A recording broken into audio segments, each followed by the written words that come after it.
Master minds commerce చదవాలనుకునే 10th inter విద్యార్థుల తొలి ఎంపిక.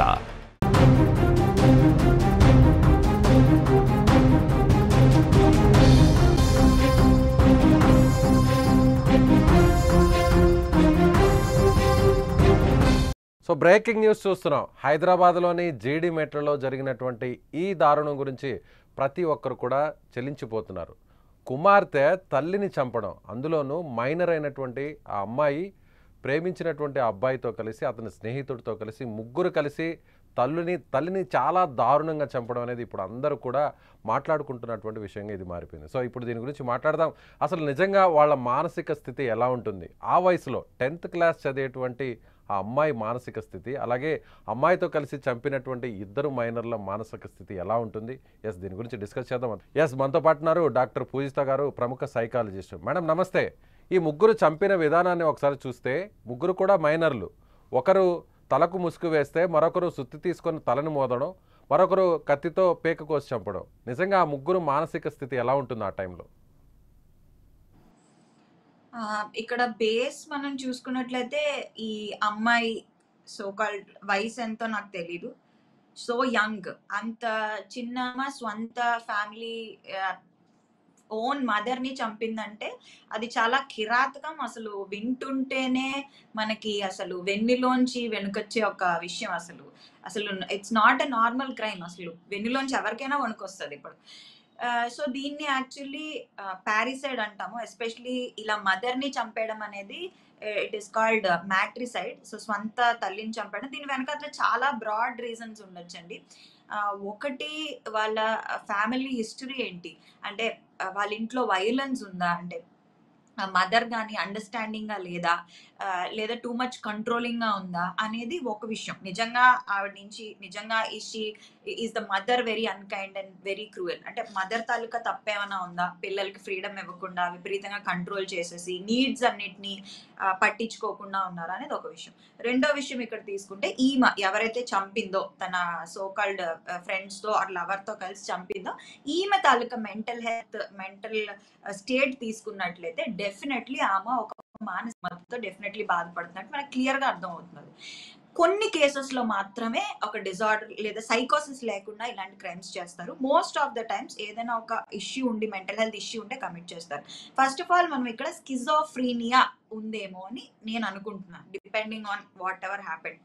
ఈ స్కిజోఫ్రీనియా అనే ఈ రుగ్మతలో ఏంటంటే వాళ్ళకి వాయిసెస్ ఉంటాయి అనమాట. ఎవరో వచ్చి ఏదో చెప్పినట్టు, మీ అమ్మని చంపే, మీ నాన్నకి ఇలా చేయి, ఎవరో నిన్ను ఇచ్చేస్తున్నారు, నీ మీద వాచ్ చేస్తున్నారు, వాయిసెస్ వినిపిస్తూ ఉంటాయి. రెండో విషయం ఏంటంటే, ఫ్యామిలీ హిస్టరీలో ఎక్కడైనా వైలెన్స్ ఉన్నా, వాళ్ళ ఇంట్లో సమ్ కైండ్ ఆఫ్ ఇది. అండ్ ఇంకొకటి మనం తీసుకున్నట్లయితే సైకోసిస్ ఏమైనా ఉందా, అంటే హాల్యూసినేషన్స్ కానీ డెల్యూషన్స్ కానీ ఈమెకి ఏమైనా ఉన్నాయా, అంటే ఎవరో వచ్చి చంపేస్తున్నట్టు, ఎవరో వచ్చి చెప్పి అరే నీ అమ్మని నరికే, లేదంటే నీకు ప్రాబ్లము, నీ లైఫ్ బాగోదు అని డెల్యూషన్స్, హాల్యూసినేషన్స్ ఉన్నాయా, సైకోసిస్ ఉందా. మూడో విషయం ఏంటంటే, ఈమెకి కానీ ఇంట్లో ఆల్రెడీ ఏమైనా అబ్యూజ్ ఉందా, పాస్ట్ లో పేరెంటల్ అబ్యూజ్ ఏమైనా ఉందా, లేదా చిన్నప్పుడు పెరుగుతున్నప్పుడు sexual abuse are sexual assault కానీ ఏమైనా ఉందా. ఈ 3 ఫ్యాక్టర్స్ అనేవి మనం క్లియర్ కట్ గా కన్సిడర్ చేయాలండి. అలాగే ఇప్పుడు ఈ ముగ్గురు కూడా చూస్తే 10th క్లాస్ చదువుతుంది ఈ అమ్మాయి. ప్రియుడితో కలిసి బయటకు వెళ్ళింది. 3 రోజుల తర్వాత ఇంటికి వచ్చింది. అప్పుడు తల్లి మందలించింది. ఇక తల్లి అడ్డుగా ఉంది. ఎలా అయినా సరే తల్లిని అడ్డు తొలగించుకోవాలి, అప్పుడే ప్రియుడితో సంతోషంగా ఉండగలను అనేటువంటి ఉద్దేశంతోనే చంపుండొచ్చు అనుకోవచ్చా? ఇప్పుడు ఏదైనా మనకి అడ్డు ఉంది అనుకోండి, ఏదైనా ఆబ్స్టికల్ ఉంది, లేదా పెళ్లికి ఎవరో ఒప్పుకోవట్లేదు, అప్పుడు మనం బేసిక్గా ఒక నార్మల్ పర్సన్ ఏం చేస్తారు, కన్విన్స్ చేయడానికి ప్రయత్నిస్తారు, లేదంటే గొడవ పెట్టుకుంటారు, అలుగుతారు, ఇంట్లోంచి వెళ్ళిపోతారు. ఇది మ్యాక్సిమం. కానీ ఆమె చంపేసిందంటేనే అక్కడ మనం అర్థం చేసుకోవాల్సిన విషయం మోడస్ రీజన్ ఏంటి, మోటివ్ ఏంటి అనేది కాకుండా ఆమె ఎందుకు, what factors led to that state. అంటే నేను ఎక్కడున్నా మా అమ్మ నాకు ఒక ఆబ్స్టికల్ గా ఉంటుంది అని ఈమె స్ట్రాంగ్ గా బిలీవ్ చేసింది. రెండోది ఏంటంటే పారానాయిడ్ ఐడియేషన్ అంటామండి. సో ఈ పారానాయిడ్ ఐడియేషన్, నార్మల్ గా పారానాయిడ్ అంటే ఏంటి, అనుమానం. సో ఈ బేసిక్లీ ఈ పారానాయిడ్ ఐడియేషన్ ఉన్న వాళ్ళు మామూలుగా మనకి ఏదైనా ఎవరితోనా పడినప్పుడు, ఏదైనా ఉన్నప్పుడు, ఏదైనా డౌట్ వచ్చినప్పుడు మనం అయితే వెళ్ళి డైరెక్ట్‌గా వాళ్ళతో కన్ఫరెంట్ చేసి మాట్లాడతాం. లేదా ఏం చేయాలో అది మిగతా వాళ్ళతో డిస్కస్ చేసి మనం నార్మల్సీకి వచ్చాక డెసిషన్ అనేది తీసుకుంటాం. సో, ఈ పర్టిక్యులర్ ఇది ఉన్నవాళ్ళు, ఐడియేషన్ ఉన్నవాళ్ళు, వాళ్ళు ఏంటి, ఎలాగా అని ఆలోచించకుండా వాళ్ళకి కొన్ని అనుమానాలు ఉంటాయండి. అంటే మా అమ్మ నా లైఫ్‌ని చెడగొట్టేస్తది. మా అమ్మ నన్ను ప్రశాంతంగా ఉండనివ్వదు. మా అమ్మ నాకు డెఫినైట్‌లీ ఎవరినో నాకు నచ్చని వాడినిచ్చి న నా నేను ఏడిస్తే చూడాలనుకుంటుంది. నన్ను హర్ట్ చేయాలనుకుంటుంది మా అమ్మ అని ఒక స్ట్రాంగ్ పారనాయిడ్ ఐడియేషన్, ఒక స్ట్రాంగ్ బిలీఫ్ ఉంటది. దానివల్ల కూడా వాళ్ళు ఇలాంటి క్రైమ్స్ అయితే కమిట్ చేయొచ్చు. మీకు ఆవేశంలో చేసినటువంటి సంఘటన అయితే కాదు. ఇంపల్స్ కంట్రోల్ ఫ్యాక్టర్ అంటే అది కూడా అనుకోవచ్చు. కానీ ఈ సిట్యుయేషన్‌లో మనం డిస్కస్ చేసుకున్నట్లు ఈ మిగతావన్నీ చూసిన తర్వాత కాకపోయి ఉండొచ్చు అని కూడా మనం అనొచ్చు. ఇంకా మనకి డీటెయిల్స్ తెలిసాయి అనుకోండి. వాట్ హాస్ హ్యాపెండ్, వాళ్ళ ఫ్యామిలీ హిస్టరీ ఏంటి, వాళ్ళ అమ్మగారు అసలు నేచర్ ఆఫ్ హర్ పేరెంట్ అనేది మనకి నైబర్స్ నుంచి గానీ, చుట్టుపక్కల ఉంటారు కదా! వాళ్ళ నుంచి డేటా ఆవిడ ఎలాంటిది, మదర్ ఎలాంటిది, ఫ్యామిలీ ఎలాంటిది అని తీసుకుంటే మనం ఇంకా కరెక్ట్ సైకలాజికల్ అనాలిసిస్ అనేది ఇవ్వగలం. సో, ఇంపల్స్ కంట్రోల్ అనేది కూడా ఎమోషన్స్‌ని కంట్రోల్ చేసుకోకపోవడం, కోపాన్ని, కసిని కంట్రోల్ చేసుకోకపోవడం అనేది కూడా డెఫినెట్‌లీ కరెక్ట్. తల్లి అనేది ఎవరికైనా కానీ, అది పేదవాళ్ళైనా, డబ్బున్నవాడైనా, వాడు చేసుకునేటువంటి పని ఎవరైనా, చిన్నపిల్లలైనా, పెద్దవాళ్ళు ఎవరైనా సరే తల్లిని ఒక దైవంగా, కనిపించే దైవంగా భావిస్తారు. అలాంటి ఆలోచనతో ఉండేటువంటి ఆ అమ్మాయికి ఒక్కసారిగా తల్లిని చంపాలి అనేటువంటి ఆలోచన వచ్చిందంటే ఖచ్చితంగా మానసిక రుగ్మత, మానసిక జబ్బు, అలాగే ప్రియుడిని దూరం చేస్తుందేమో, ప్రియుడిని ఇంక పొందలేనేమో, అడ్డుగా ఉందేమో అనేటువంటి ఒక ఆలోచననే దేవతలా భావించే తల్లినే చంపాలనుకునే నిర్ణయానికి తీసుకొచ్చింది అనుకోవచ్చా? 100% అండి. 100%. అందుకే ఇప్పుడు ఎంఫసైజ్ చేసేది ఇప్పుడు మనకి స్కూల్స్‌లోని, కాలేజెస్‌లోని మీరు చూసారంటే ఐ చెకప్స్ చేపిస్తారు. కొంతమంది స్కూల్స్‌లో చిన్న చిన్న ఎల్‌కేజీ, యూకేజీ పిల్లలకి కూడా, ఫస్ట్ స్టాండర్డ్ పిల్లలకి కూడా డెంటల్ క్యాంప్స్‌కి తీసుకెళ్తారు. కొన్ని మెడికల్ క్యాంప్స్‌కి తీసుకెళ్తారు. స్క్రీనింగ్ టెస్ట్‌లు చేపిస్తా ఉంటారు. సో, ఇప్పుడు మేము పదే పదే చెప్తున్నాం. మళ్ళీ ఇప్పుడు నేను taking this as a platform నేను మళ్ళీ అందరికి చెప్తున్నాను. మీ సైకలాజికల్ స్టేట్ ఎలా ఉంది? సైకలాజికల్ అసెస్మెంట్స్ చేయించుకోండి. 360 డిగ్రీ సైకలాజికల్ అసెస్మెంట్స్ చేయించుకోండి.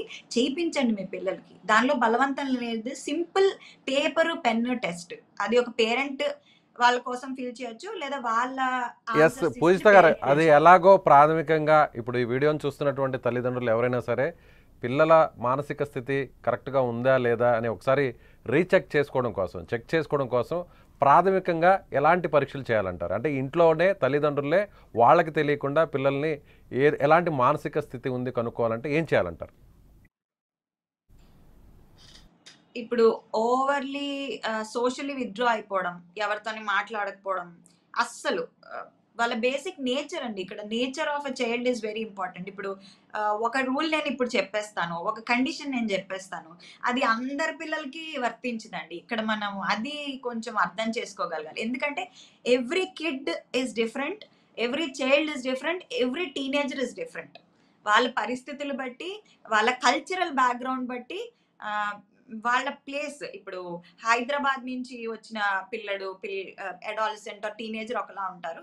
ఇప్పుడు మీరు ఢిల్లీ నుంచి తీసుకున్న టీనేజర్ ఒకలా ఉంటారు. వాళ్ళ కల్చరల్ వాల్యూస్ వేరు, వాళ్ళ లైఫ్ స్టైల్ ఫ్యాక్టర్స్ వేరు. సో ఇవన్నీ తీసుకుంటే మనకి one solution or one test అనేది అక్కడ చాలదు ఒక ప్రొఫెషనల్ ఆస్పెక్ట్లో. కాకపోతే ఎలాగా దాన్ని నోటీస్ చేయొచ్చు అంటే డీవియేషన్ ఉందా లేదా అనేది. ఎనీథింగ్ ఓవర్గా రూమ్‌లోనే ఉండిపోవడము విపరీతంగా, అది చాలా మంది చేస్తున్నారు ఇప్పుడు. బట్ అస్సలు బయటికి రాకుండా, అస్సలు ఎవరితో మాట్లాడకుండా ఉండడము. రెండోది సడెన్‌గా ఏడవడము, ఎక్కువగా పడుకోవడము, లేదంటే తక్కువగా పడుకోవడము, ఓవర్‌గా తినడము, లేదా అండర్ ఈటింగ్, తక్కువగా తినడము. సో ఇవి mood swings, high mood swings.